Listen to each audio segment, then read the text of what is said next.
بسم اللہ الرحمن الرحیم۔ خالق ارض و سما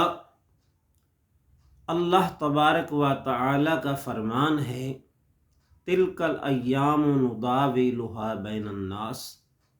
ہم دنوں کو لوگوں کے درمیان پھیرتے رہتے ہیں، کبھی سردی کے کبھی گرمی کے،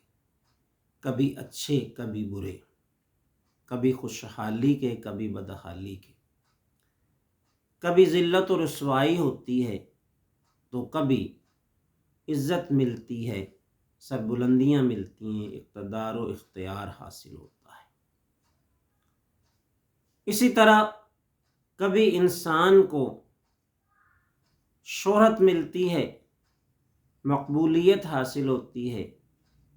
اور کبھی وہ غیر مقبول ہوتا ہے۔ کہا جاتا ہے کہ سیاسی رہنماؤں کی شہرت اور مقبولیت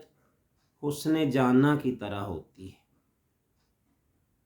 اسی لیے یہ ہمیشہ گھٹتی بڑھتی رہتی ہے۔ جس طرح محبوب کا حسن میک اپ کا محتاج ہوتا ہے اور بیوٹی پارلر کا مرہون منت ہوتا ہے، اسی طرح سیاستدانوں کی شہرت اور مقبولیت بھی ہوتی ہے۔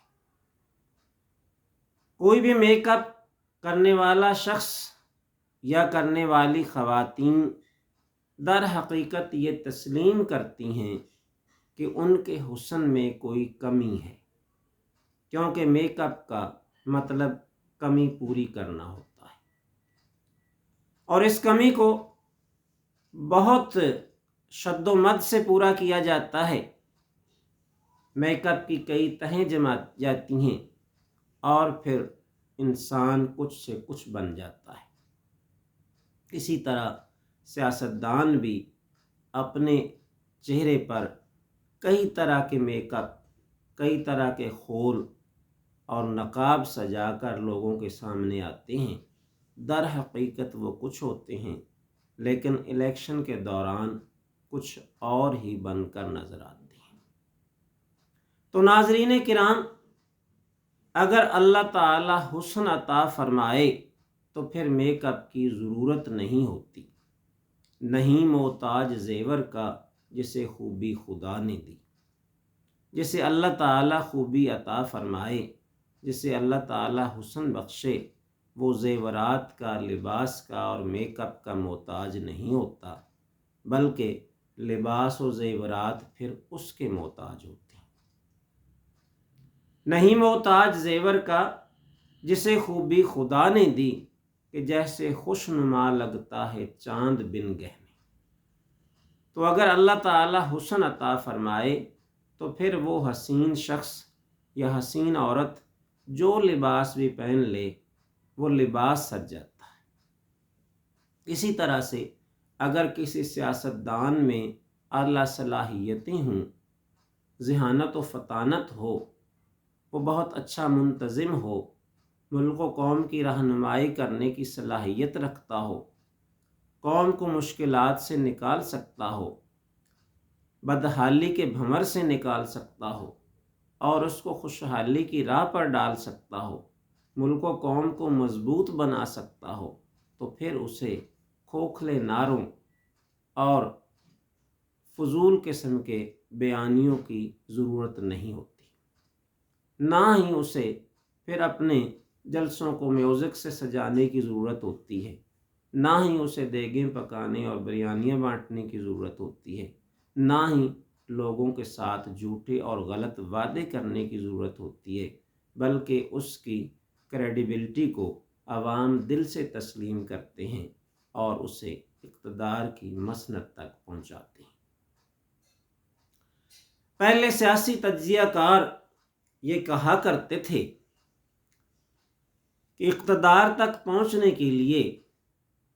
عوامی فلاح کے کام کرنے چاہیے، کیونکہ عوام جسے پذیرائی بخشیں گے، جسے سر آنکھوں پر بٹھائیں گے، جسے اپنا رہنما اور قوم کا سچا ہمدرد سمجھیں گے، اسے اقتدار تک پہنچائیں گے۔ لیکن اب سیاسی تجزیہ کاروں نے بھی اپنے خیالات میں تبدیلی کر لی ہے، ان کے نظریات بھی مختلف ہو گئے ہیں۔ ان کا بھی یہ کہنا یہ ہے کہ چلو تم ادھر کو جدھر کی ہوا ہو، لہٰذا اب وہ کہتے ہیں کہ عوامی مقبولیت کی کوئی ضرورت نہیں۔ اقتدار تک پہنچنے کے لیے سیاستدان کو سیاسی چالوں کا ماہر ہونا چاہیے، اسے عوام کو سبز باغ دکھا کر بے وقوف بنانا چاہیے، اس سے الیکشن کے دوران جھوٹے وعدے کرنے چاہیے، اقتدار پر قابض ہونے کے بعد اپنے سارے وعدوں کو بھول جانا چاہیے، اور سب سے بڑی بات یہ ہے کہ اسے قبولیت حاصل ہونی چاہیے، یعنی اسے اسٹیبلشمنٹ کا منظور نظر ہونا چاہیے۔ جو ان کا منظور نظر ہو جائے گا وہ بآسانی اقتدار تک پہنچ جائے گا۔ تو ناظرین، مقبولیت کی باتیں پرانی ہوئیں اور بہت پیچھے رہ گئیں، اب تو قبولیت کی باتیں ہوتی ہیں دن رات، کہ کون سی جماعت اور کون سے سیاسی رہنما کو کتنی قبولیت حاصل ہے، اور اسی کے مطابق اس کے اقتدار میں آنے کی پیشین گوئیاں کی جاتی ہیں۔ اب کوئی بھی سیاسی رہنما یا اس کی جماعت عوام کے مسائل حل کرنے کے لیے اپنے دماغ خراب کرنے کو تیار نہیں، ان فضولیات کو سوچنے کے لیے تیار نہیں، بلکہ ساری سیاسی جماعتیں اس دوڑ میں ہیں، اس کوشش میں ہیں، اپنی طرف سے تمام ڈپلومیسی، تمام چاپلوسی اور ہر طرح کی وسائل کا استعمال کر رہے ہیں، اپنی تمام توانائیاں صرف کر رہے ہیں کہ کسی طرح ہمیں زیادہ سے زیادہ قبولیت حاصل ہو جائے اور ہم قبولیت میں نمبر 1 پر آ جائیں، اسٹیبلشمنٹ کا منظور نظر ہونے میں ہماری پوزیشن نمبر 1 ہو جائے۔ تو اس میں تمام سیاسی جماعتیں ایک دوسرے سے آگے نکلنے کی کوشش میں لگی ہوئی ہیں، اور جیسے ہی وہ دیکھتے ہیں کہ کسی ایک جماعت کو کچھ تھوڑی سی زیادہ قبولیت حاصل ہو رہی ہے، یا وہ قبولیت میں کچھ آگے بڑھتی ہوئی نظر آتی ہے، تو سب میں معذرت خواہ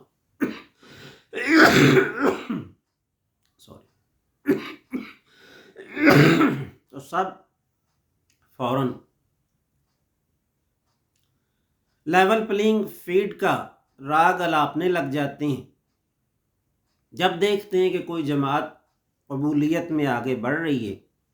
تو باقی ساری جماعتیں کورس کے انداز میں بیک زبان اسٹیبلشمنٹ کو مخاطب ہو کر کے یہ گانے لگ جاتے ہیں، دل توڑنے والے دیکھ کے چل، ہم بھی تو پڑے ہیں راہوں۔ تو لہٰذا وہ پھر اسٹیبلشمنٹ کو اپنی طرف متوجہ کرنا شروع کر دیتے ہیں۔ تو یہ بات نشاندہی کرتی ہے ملک عزیز میں قحط الرجال کی کیفیت کی، یعنی ہمارے جو رہنما ہیں انہیں اپنی صلاحیتوں پر بھروسہ نہیں ہے،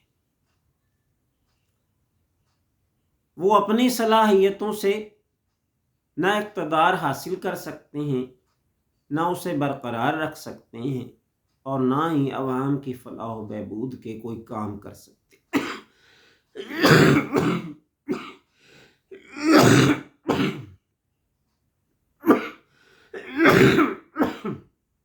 میں پھر معذرت خواہ ہوں۔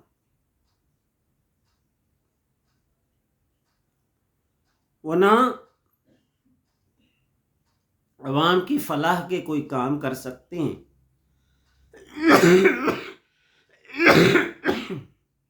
اور نہ ہی ملک کو مضبوط بنانے کی صلاحیتیں رکھتے ہیں۔ ان کی نظر صرف اور صرف اقتدار حاصل کرنے اور اپنے مفادات کو پورا کرنے پر ہے۔ عوامی فلاح و بہبود کا کوئی منصوبہ ان کے پیش نظر نہیں ہے، اور نہ ہی وہ عوام کو متحد کر کے ملک کو مسائل کے بھنور سے نکالنے کی صلاحیت رکھتے ہیں۔ پہاڑ جیسے مسائل کا سامنا کرنے کا حوصلہ صرف ایک دبلے پتلے شخص میں تھا، جس نے تنہا تمام مخالفتوں کا مقابلہ کیا، قوم کو متحد کیا اور متعصب انگریزوں اور تنگ نظر ہندوؤں کا بیک وقت مقابلہ کیا، ان سے اپنا موقف تسلیم کروایا، نہ صرف تسلیم کروایا بلکہ ملک و قوم کے لیے آزاد فضاؤں میں سانس لینے کے لیے ایک علیحدہ ملک بنایا۔ تو آج بھی ان کی پیدائش کے دن پر ساری قوم اللہ تعالیٰ کی بارگاہ میں یہ دعا کرتی ہے کہ یا اللہ عطا کر کشتی اسلام کو پھر نا خدا کوئی، یا اللہ اسلام کی کشتی کو کوئی ایسا ملاح دے جو اسے مصیبتوں کے بھنور سے نکال کر کنارے پر لے جائے، جو اس ملک کو ترقی کی راہ پر گامزن کرے۔ عطا کر کشتی اسلام کو پھر نا خدا کوئی، الہی بھیج دے اس بے بسی میں رہنما کوئی۔ یا اللہ ہماری بے کسی اور بے بسی، معاشی بدحالی